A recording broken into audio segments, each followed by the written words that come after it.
Este video forma parte del ciclo Mitos y Verdades de Danilo Antón, del canal de Fogón en Fogón y la radio cooperativa.uy.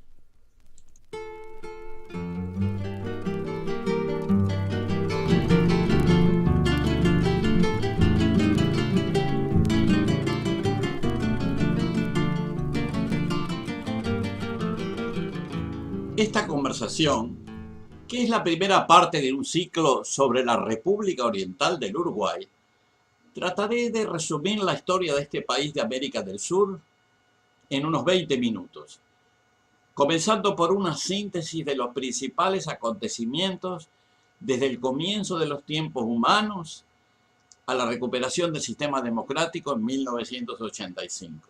Dejaré para otro capítulo los años posteriores hasta el año 2020 en que estamos componiendo este proyecto. El fin de este video es presentar los acontecimientos históricos del Uruguay en forma ordenada cronológicamente, de modo lo más objetivo posible, limitando al mínimo mis opiniones personales. Está dirigido sobre todo a personas que no están familiarizadas con la historia uruguaya y en particular a los amigos latinoamericanos y españoles que desean saber algo más sobre nuestros orígenes. En próximos videos profundizaré en algunos temas que considero importantes y allí sí presentaré mis opiniones personales, incluyendo algunos aspectos emocionales que me unen al Uruguay y a su historia.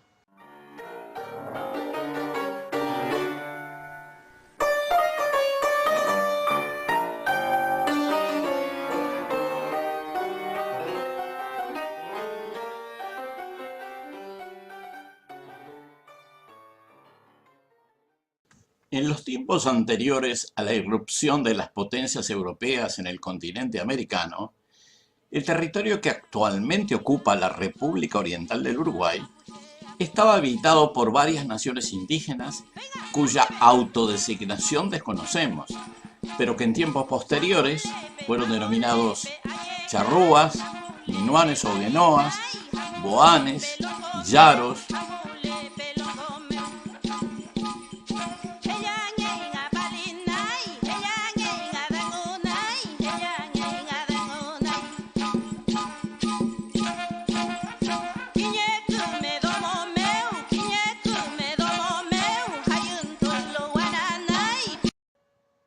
eran pueblos fundamentalmente pescadores, cazadores de animales acuáticos y complementariamente plantadores de cultivos autóctonos, como el maíz, la mandioca, los porotos, diversas variedades de zapallos. También realizaban actividades de recolección. Tenían hábitos relacionados con el movimiento y reproducción de los cardúmenes de peces y con el comercio desarrollado por medio de embarcaciones a lo largo de los ríos y otras vías acuáticas. Debido a las conductas agresivas de los primeros exploradores europeos, algunos grupos nativos, por ejemplo, aquellos que luego se denominarían charrúas, desarrollaron una actitud de resistencia frente a estos nuevos visitantes. Ello determinó que el apoderamiento del territorio y la colonización europea fuera más dificultosa que en otras partes del continente. Recordamos que la costa norte del Gran Estuario, que los españoles designaron inapropiadamente Río de la Plata, es también la banda oriental del río Uruguay. Este territorio, la banda oriental del río Uruguay, se mantuvo en poder de los pueblos nativos por más de 2 siglos después del advenimiento europeo. Fue en ese periodo que el gobernador español de Asunción, de nombre Hernandarias, logró introducir vacunos en el territorio que, por estar constituido por vastas praderas, dieron lugar a su reproducción rápida. Debido a la abundancia de ganado, las naciones nativas modificaron sus costumbres productivas y se hicieron cazadores o pastores de ganado según los casos. La primera población de la banda norte del Río de la Plata, o sea, la banda oriental del Uruguay, fue fundada por los portugueses en 1681 con oposición hispana y fue denominada Colonia del Sacramento. Los españoles de Buenos Aires, ciudad que por su parte ya había sido fundada un siglo antes, se opusieron y en varias oportunidades procuraron desalojar a los portugueses, cosa que lograron en 1777 en el gobierno virreinal de Pedro de Ceballos. En ese mismo periodo, los españoles habían fundado una población en la bahía de Montevideo, en 1724, que habría de crecer hasta transformarse en la principal ciudad y puerto del territorio y más tarde competidor comercial de Buenos Aires. La colonización europea de la banda oriental fue progresiva. Se basó en la explotación del recurso ganadero y la gradual fundación de nuevos pueblos y ciudades. Los habitantes nativos fueron desplazados de sus tierras y cuando se opusieron fueron combatidos, desplazados o muertos. En algunos casos fueron incorporados en las nuevas sociedades criollas en formación. Estas poblaciones criollas, frecuentemente mestizas de europeos e indígenas, desarrollaron comunidades con un modo de vida y cultura particular que a partir de 1770 serían conocidas como gauderios o gauchos. Desde 1778, cuando el rey Carlos III aprobó el Reglamento de Libre Comercio en España, Montevideo pasó a ser uno de los 24 puertos americanos beneficiarios de ese régimen. Se incrementó notablemente el comercio, incluso superando al propio puerto de Buenos Aires. También a Montevideo llegaron numerosos esclavos africanos para su distribución en el resto del virreinato.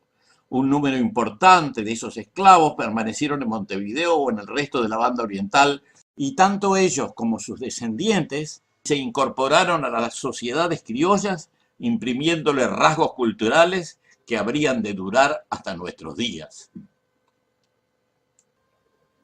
Las políticas de España con relación a sus dominios eran muy restrictivas y por esa razón se generó un sentimiento de insatisfacción entre las poblaciones criollas americanas. La ocupación de España por el Imperio francés en 1808 creó la oportunidad para los criollos del virreinato del Río de la Plata en general y para los pueblos de la banda oriental en particular de pensar en un enfoque autonomista para estas colonias e incluso en un posible futuro soberano e independiente. La concreción de este sentimiento rebelde tuvo lugar en Buenos Aires a partir de la llamada Revolución de Mayo, el 25 de mayo de 1810, extendiéndose al año siguiente a la orilla norte del Plata, expresada en la Batalla de las Piedras, el 18 de mayo de 1811. En esa época, los rebeldes uruguayos, mayormente gauchos mestizos o africanos acriollados, fueron acaudillados por un criollo montevideano que había vivido gran parte de su vida en la campaña, conviviendo con las comunidades nativas y gauchescas. Ese criollo se llamaba José Artigas. La rebeldía de las colonias españolas del sur se fue haciendo realidad con la constitución de las Provincias Unidas del Sur, basadas en Buenos Aires, desde 1813 hasta 1816, año en que se declaró su independencia. En octubre de 1811, las autoridades de Buenos Aires llegaron a un acuerdo con el virrey Elío de Montevideo, por el cual las tropas orientales debían abandonar el sitio de Montevideo y retirarse del territorio de la banda oriental. Debido a esta decisión, José Artigas, que se oponía abiertamente a los designios centralizadores de Buenos Aires y que había sido arbitrariamente nombrado por Buenos Aires gobernador del departamento de Yapeyú, tuvo que dejar las posiciones sitiadoras y trasladarse al norte a ocupar el lugar de su nuevo nombramiento en la otra banda del río Uruguay, cerca de la ciudad de Salto. Cuando el líder oriental comenzó su viaje al norte el 12 de octubre de 1811, fue seguido por unas 16.000 personas provenientes de los diferentes pueblos de la banda que llevaban sus ganados y pertenencias, además de 1.000 carretas. Llegado a su destino en la banda occidental del Uruguay, instaló su campamento en la primera semana de 1812 a orillas del arroyo Ayuí Grande. Desde allí organizó un gobierno provisional sobre el territorio controlado por sus partidarios, generalmente compuesto por criollos y gauchos, y además por charrúas y minuanes. A este episodio épico se le llamó la Redota. Más tarde, este hecho histórico fue bautizado como el éxodo del pueblo oriental, y fue tal vez el episodio que marcó más indeleblemente la confirmación de la nueva identidad de los pueblos orientales, así como la consolidación del liderazgo de José Artigas. Las autoridades de Buenos Aires procuraron instituir un régimen centralista.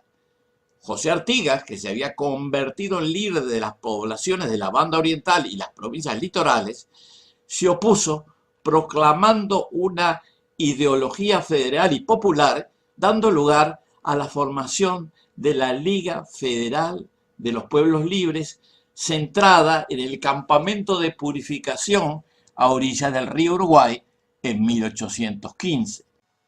Esta Liga Federal comprendía las provincias de Entre Ríos, Corrientes, Santa Fe, Córdoba y la provincia oriental, además de las Misiones. En 1817, y aprovechando las debilidades generadas por los conflictos internos de las Provincias Unidas, el Imperio de Portugal avanzó militarmente, procurando conquistar el territorio oriental del Uruguay, cosa que logró gradualmente en el periodo de 1817 a 1820.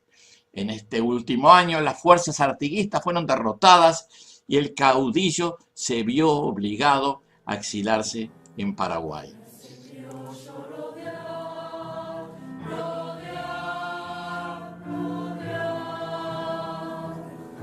Los paisanos le dicen mi general. Los paisanos le dicen mi general. Los nuevos dominios portugueses se constituyeron en una nueva provincia que llamaron Cisplatina y que como tal pasó a formar parte del Imperio de Portugal. Luego, a raíz de la independencia de Brasil en 1822, la provincia cisplatina pasó a formar parte de este imperio.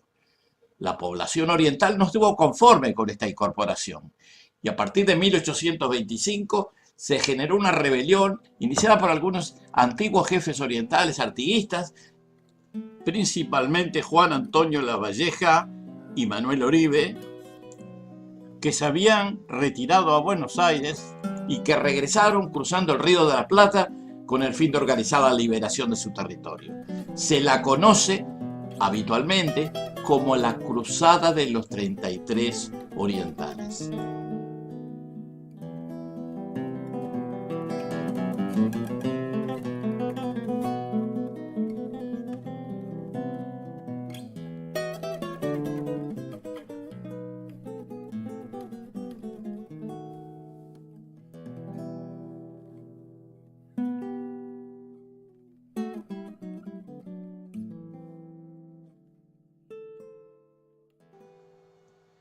Esta fue la primera parte de la historia de la República Oriental del Uruguay en 20 minutos.